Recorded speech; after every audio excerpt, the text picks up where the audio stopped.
নিশিতপুর একটা ছোট গ্রাম।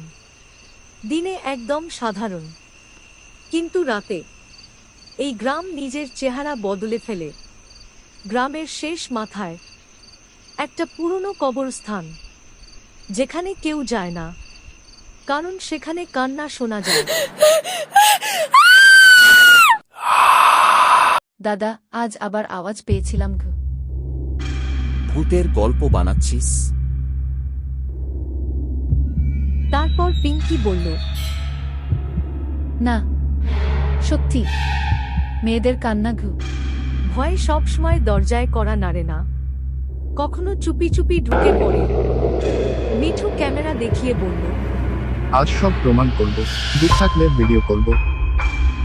সোনু ভয়ে ভয়ে বলল, ভিডিও না, আগে প্রাণ বাঁচুক। তারপর রাহুল বলল, চল, ভয় পেলে ফিরে আসবো। এই বলে ওরা চলল। ওরা জানতো না, একবার গেলে কেউ ফেরত আসে না।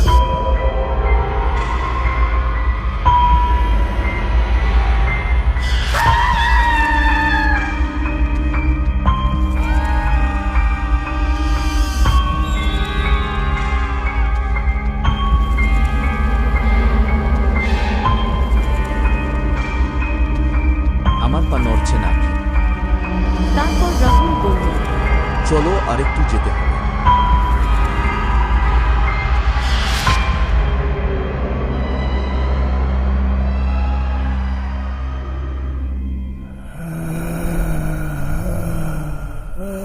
তারপর কালিদার আবির্ভাব হলো। ফিরে যাও বাচ্চারা।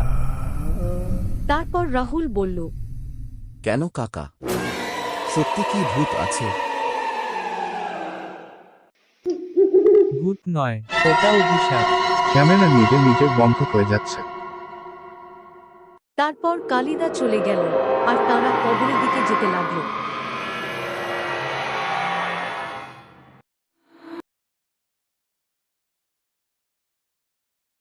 প্রথমে শুধু চুল দেখা গেল, লম্বা এলোমেলো, মুখ ঢেকে রেখেছে।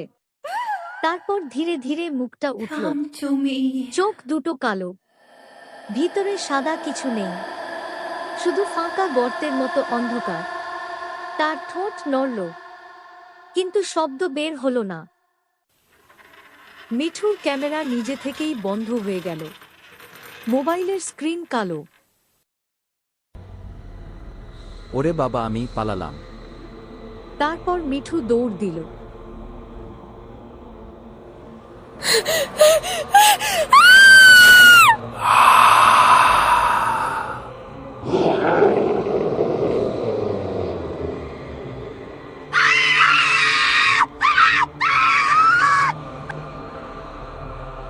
আমার কথা কেউ শুনবে না।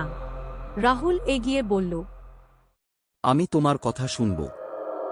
আমি নির্দোষ ছিলাম, আমাকে আগুনে পুড়িয়ে মারা হয়েছিল মিথ্যা অভিযোগে।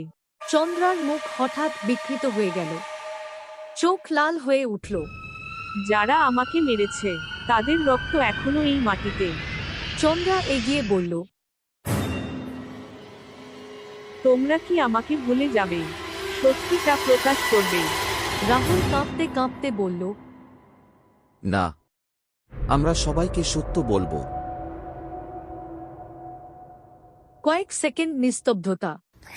তারপর চন্দ্রার চোখের লাল রং মিলিয়ে গেল, তার মুখ শান্ত হল। সে ধীরে ধীরে কুয়াশার মধ্যে মিশে গেল, কিন্তু যাওয়ার আগে একটা কথা রেখে গেল,